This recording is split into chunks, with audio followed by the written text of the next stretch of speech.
Factory legislation, that first conscious and methodical reaction of society against the spontaneously developed form of the process of production, is, as we have seen, just as much the necessary product of modern industry as cotton yarn, cell factors, and the electric telegraph. Before passing to the consideration of the extension of that legislation in England, we shall shortly notice certain clauses contained in the Factory Acts, and not relating to the hours of work. Apart from their wording, which makes it easy for the capitalist to evade them, the sanitary clauses are extremely meager, and in fact limited to provisions for whitewashing the walls, for ensuring cleanliness in some other matters, for ventilation, and for protection against dangerous machinery. In the third book we shall return again to the fanatical opposition of the masters to those clauses which imposed upon them a slight expenditure on appliances for protecting the limbs of their workpeople, an opposition that throws a fresh and glaring light on the free trade dogma, according to which, in a society with conflicting interests, each individual necessarily furthers the common weal by seeking nothing but his own personal advantage. One example is enough. The reader knows that during the last years the flax industry has very much extended, and that, with that extension, the number of scutching mills in Ireland has increased. And there were in that country, of these mills, regularly in autumn and winter women and young persons, the wives, sons, and daughters of the neighboring small farmers, a class of people totally unaccustomed to machinery, are taken from field labor to feed the rollers of the scutching mills with flax. The accidents, both as regards number and kind, are wholly unexampled in the history of machinery. In one scutching mill at Kildinan near Cork, there occurred between and 6 fatal accidents and 60 mutilations, every one of which might have been prevented by the simplest appliances, at the cost of a few shillings. Dr. W. White, the certifying surgeon for factories at Downtrick, states in his official report, dated the 8th December, what could possibly show better the character of the capitalist mode of production than the necessity that exists for forcing upon it, by acts of Parliament, the simplest appliances for maintaining cleanliness and health. In the potteries the Factory Act has whitewashed and cleansed upwards of workshops, after a period of abstinence from any such cleaning in many cases of years, and in some entirely, in which were employed artisans, hitherto breathing through protracted days and often nights of labor, a mephitic atmosphere, and which rendered an otherwise comparatively innocuous occupation, pregnant with disease and death. The Act has improved the ventilation very much. At the same time, this portion of the Act strikingly shows that the capitalist mode of production, owing to its very nature, excludes all rational improvement beyond a certain point. It has been stated over and over again that the English doctors are unanimous in declaring that, where the work is continuous, cubic feet is the very least space that should be allowed for each person. Now, if the Factory Acts, owing to their compulsory provisions, indirectly hasten on the conversion of small workshops into factories, thus indirectly attacking the proprietary rights of the smaller capitalists, and assuring a monopoly to the great ones, so, if it were made obligatory to provide the proper space for each workman in every workshop, thousands of small employers would, at one full swoop, be expropriated directly. The very root of the capitalist mode of production, the self-expansion of all capital, large or small, by means of the free purchase and consumption of labor power, would be attacked. Factory legislation is therefore brought to a deadlock before these cubic feet of breathing space. The sanitary officers, the industrial inquiry commissioners, the factory inspectors, all harp, over and over again, upon the necessity for those cubic feet, and upon the impossibility of wringing them out of capital. They thus, in fact, declare that consumption and other lung diseases among the workpeople are necessary conditions to the existence of capital. Paltry as the education clauses of the Act appear on the whole, yet they proclaim elementary education to be an indispensable condition to the employment of children. The success of those clauses proved for the first time the possibility of combining education and gymnastics with manual labor, and, consequently, of combining manual labor with education and gymnastics. The factory inspectors soon found out by questioning the schoolmasters that the factory children, although receiving only one half the education of the regular day scholars, yet learnt quite as much and often more. This can be accounted for by the simple fact that, with only being at school for one half of the day, they are always fresh, and nearly always ready and willing to receive instruction. The system on which they work, half manual labor and half school, renders each employment a rest and a relief to the other. Consequently, both are far more congenial to the child than would be the case were he kept constantly at one. It is quite clear that a boy who has been at school all the morning cannot cope with one who comes fresh and bright from his work. Further information on this point will be found in Senior's speech at the Social Science Congress at Edinburgh Inn. He there shows, amongst other things, how the monotonous and uselessly long school hours of the children of the upper and middle classes uselessly add to the labor of the teacher, while he not only fruitlessly but absolutely injuriously wastes the time, health, and energy of the children. From the factory system budded, as Robert Owen has shown us in detail, the germ of the education of the future, an education that will, in the case of every child over a given age, combine productive labor with instruction and gymnastics, not only as one of the methods of adding to the efficiency of production, but as the only method of producing fully developed human beings. Modern industry, as we have seen, sweeps away by technical means the manufacturing division of labor, under which each man is bound hand and foot for life to a single detail operation. At the same time, the capitalistic form of that industry reproduces this same division of labor in a still more monstrous shape, in the factory proper, by converting the workman into a living appendage of the machine, and everywhere outside the factory, partly by the sporadic use of machinery and machine workers, partly by re-establishing the division of labor on a fresh basis by the general introduction of the labor of women and children, and of cheap, unskilled labor. Qualify them for the work which they have to do, they require no intellectual training, there is little room in it for skill, and less for judgment, their wages, though rather high for boys, do not increase proportionately as they grow up, and the majority of them cannot look for advancement to the better paid and more responsible post of machine minder, because while each machine has but one minder, it has at least two, and often four boys attached to it. As soon as they get too old for such child's work, that is about at the latest, they are discharged from the printing establishment. They become recruits of crime. Several attempts to procure them employment elsewhere were rendered of no avail by their ignorance and brutality, and by their mental and bodily degradation. As with the division of labor in the interior of the manufacturing workshops, so it is with the division of labor in the interior of society. So long as handicraft and manufacture form the general groundwork of social production, the subjection of the producer to one branch exclusively, the breaking up of the multifariousness of his employment, is a necessary step in the development. On that groundwork each separate branch of production acquires empirically the form that is technically suited to it, slowly perfects it, and so soon as a given degree of maturity has been reached, rapidly crystallizes that form. The only thing that here and there causes a change, besides new raw material supplied by commerce, is the gradual alteration of the instruments of labor. But their form, too, once definitely settled by experience, petrifies, as is proved by their being in many cases handed down in the same form by one generation to another during thousands of years. A characteristic feature is that, even down into the 18th century, the different trades were called. Into their secrets none but those duly initiated could penetrate. Modern industry rent the veil that concealed from men their own social process of production, and that turned the various, spontaneously divided branches of production into so many riddles, not only to outsiders, but even to the initiated. The principle which it pursued, of resolving each process into its constituent movements, without any regard to their possible execution by the hand of man, created the new modern science of technology. The varied, apparently unconnected and petrified forms of the industrial processes now resolve themselves into so many conscious and systematic applications of natural science to the attainment of given useful effects.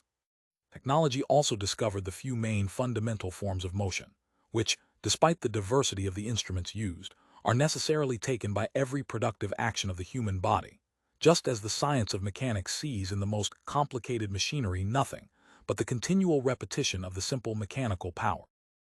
Modern industry never looks upon and treats the existing form of a process as final. The technical basis of that industry is therefore revolutionary, while all earlier modes of production were essentially conservative. By means of machinery, chemical processes, and other methods, it is continually causing changes not only in the technical basis of production, but also in the functions of the laborer and in the social combinations of the labor process. At the same time, it thereby also revolutionizes the division of labor within the society, and incessantly launches masses of capital and of workpeople from one branch of production to another. But if modern industry, by its very nature, therefore necessitates variation of labor, fluency of function, universal mobility of the laborer, on the other hand, in its capitalistic form, it reproduces the old division of labor with its ossified particularization. You have seen how this absolute contradiction between the technical necessities of modern industry and the social character inherent in its capitalistic form dispels all fixity and security in the situation of the laborer, how it constantly threatens, by taking away the instruments of labor, to snatch from his hands his means of subsistence, and by suppressing his detail function to make him superfluous. You have seen, too, how this antagonism vents its rage in the creation of that monstrosity, an industrial reserve army, kept in misery in order to be always at the disposal of capital, in the incessant human sacrifices from among the working class, in the most reckless squandering of labor power, and in the devastation caused by a social anarchy which turns every economic progress into a social calamity. This is the negative side. But if, on the one hand, variation of work at present imposes itself after the manner of an overpowering natural law, and with the blindly destructive action of a natural law that meets with resistance at all points, modern industry, on the other hand, through its catastrophes imposes the necessity of recognizing, as a fundamental law of production, variation of work, consequently fitness of the laborer for varied work, consequently the greatest possible development of his varied aptitude. It becomes a question of life and death for society to adapt the mode of production to the normal functioning of this law. Modern industry, indeed, compels society, under penalty of death, to replace the detail worker of today, grappled by lifelong repetition of one and the same trivial operation, and thus reduced to the mere fragment of a man, by the fully developed individual, fit for a variety of labors, ready to face any change of production, and to whom the different social functions he performs are but so many modes of giving free scope to his own natural and acquired power. One step already spontaneously taken towards effecting this revolution is the establishment of technical and agricultural schools, and of in which the children of the workingmen receive some little instruction in technology and in the practical handling of the various implements of labor. Though the Factory Act, that first and meager concession wrung from capital, is limited to combining elementary education with work in the factory, there can be no doubt that when the working class comes into power, as inevitably it must, technical instruction, both theoretical and practical, will take its proper place in the working class schools. There is also no doubt that such revolutionary ferments, the final result of which is the abolition of the old division of labor, are diametrically opposed to the capitalistic form of production, and to the economic status of the laborer corresponding to that form. But the historical development of the antagonisms, imminent in a given form of production, is the only way in which that form of production can be dissolved and a new form established. This nec plus ultra of handicraft wisdom became sheer nonsense, from the moment the watchmaker Watt invented the steam engine, the barber Arkwright the throstle, and the working jeweler Fulton the steamship. So long as factory legislation is confined to regulating the labor in factories, manufactories, and it is regarded as a mere interference with the exploiting rights of capital. But when it comes to regulating the so-called home labor, it is immediately viewed as a direct attack on the patria potestas, on parental authority.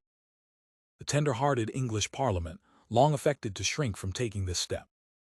The force of facts, however, compelled it at last to acknowledge that modern industry, in overturning the economic foundation on which was based the traditional family, and the family labor corresponding to it, had also unloosened all traditional family ties. The rights of the children had to be proclaimed. The final report of the Ch. Empel, Com. of states it was not, however, the misuse of parental authority that created the capitalistic exploitation, whether direct or indirect, of children's labor, but on the contrary, it was the capitalistic mode of exploitation which, by sweeping away the economic basis of parental authority, made its exercise degenerate into a mischievous misuse of power.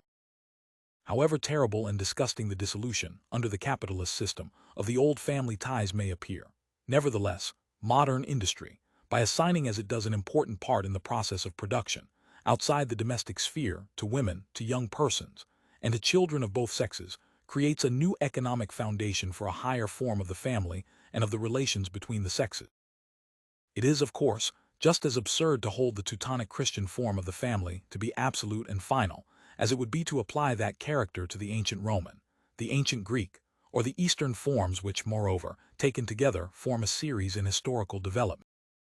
Moreover, it is obvious that the fact of the collective working group being composed of individuals of both sexes and all ages must necessarily, under suitable conditions, become a source of humane development, although in its spontaneously developed, brutal, capitalistic form, where the laborer exists for the process of production, and not the process of production for the laborer, That fact is a pestiferous source of corruption and slavery. The necessity for a generalization of the factory acts, for transforming them from an exceptional law relating to mechanical spinning and weaving, those first creations of machinery, into a law affecting social production as a whole, arose, as we have seen, from the mode in which modern industry was historically developed.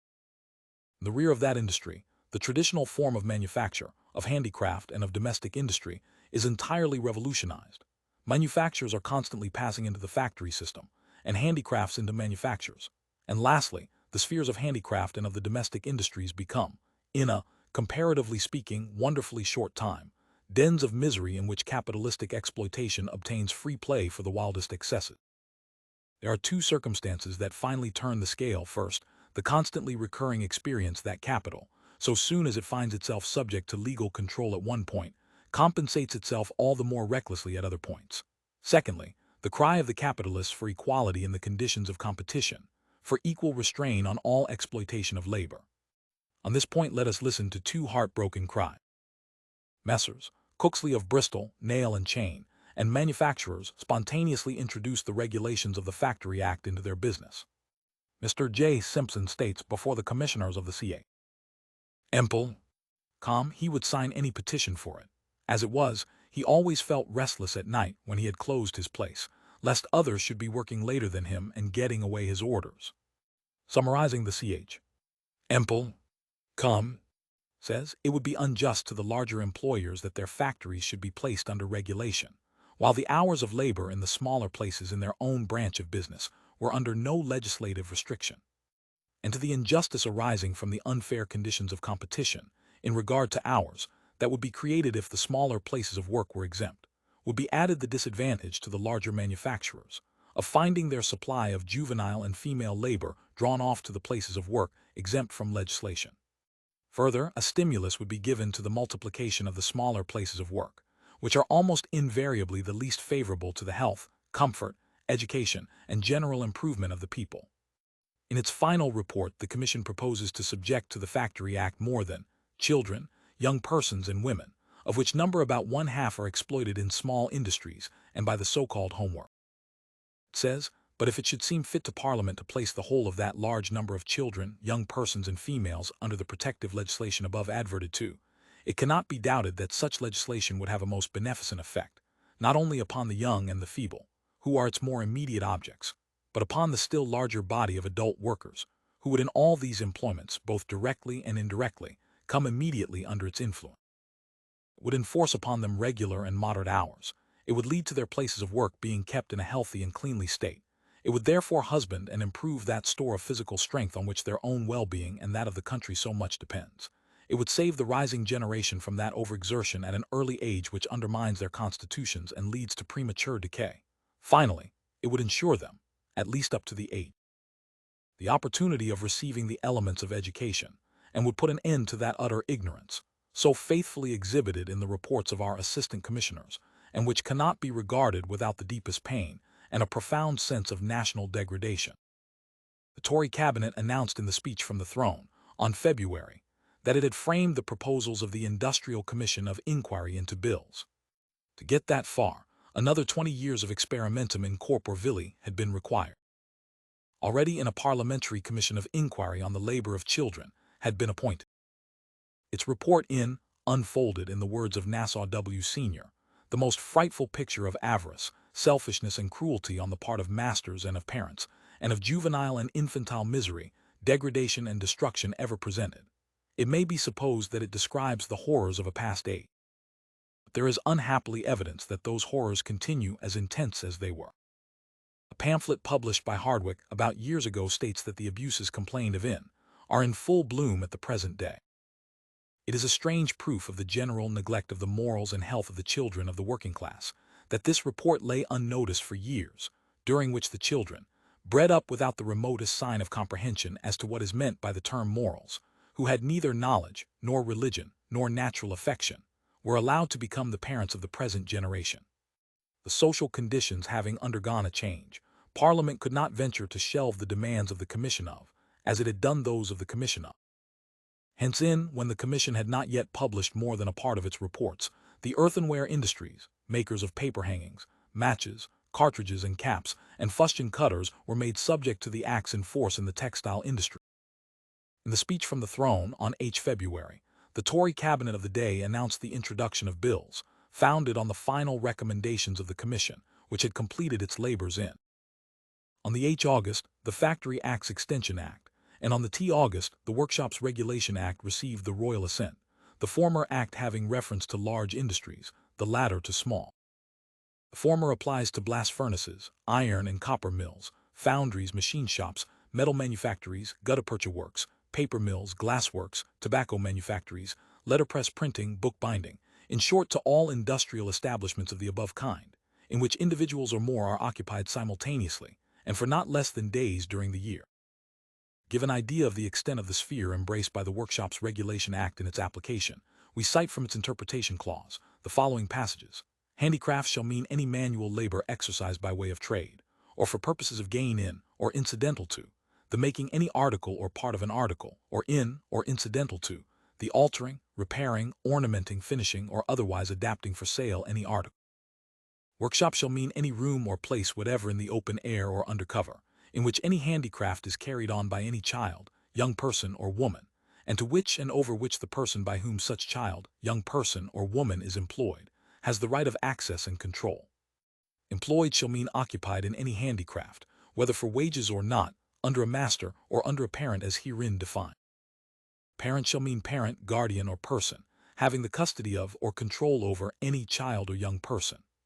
Clause which imposes a penalty for employment of children, young persons, and women, contrary to the provisions of the Act, subjects to fines, not only the occupier of the workshop, whether parent or not, but even the parent of, or the person deriving any direct benefit from the labor of, or having the control over, the child, young person, or woman. The Factory Acts Extension Act, which affects the large establishments, derogates from the Factory Act by a crowd of vicious exceptions and cowardly compromises with the master. What strikes us, then, in the English legislation is, on the one hand, the necessity imposed on the Parliament of the ruling classes of adopting in principle measures so extraordinary, and on so great a scale, against the excesses of capitalistic exploitation, and on the other hand, the hesitation, the repugnance, and the bad faith, with which it lent itself to the task of carrying those measures into practice. The Inquiry Commission have also proposed a new regulation of the mining industry, an industry distinguished from others by the exceptional characteristic that the interests of landlord and capitalist there join hand. The antagonism of these two interests had been favorable to factory legislation, while on the other hand, the absence of that antagonism is sufficient to explain the delays and chicanery of the legislation on mine. The Inquiry Commission had made revelations so terrible, so shocking, and creating such a scandal all over Europe, that to salve its conscience Parliament passed the Mining Act in which it limited itself to forbidding the employment underground in mines of children under years of age and female. Then another act, the Mines Inspecting Act provides that mines shall be inspected by public officers nominated specially for that purpose, and that boys between the ages of and years shall not be employed unless they have a school certificate or go to school for a certain number of hours. This act was a complete dead letter owing to the ridiculously small number of inspectors, the meagerness of their powers, and other causes that will become apparent as we proceed.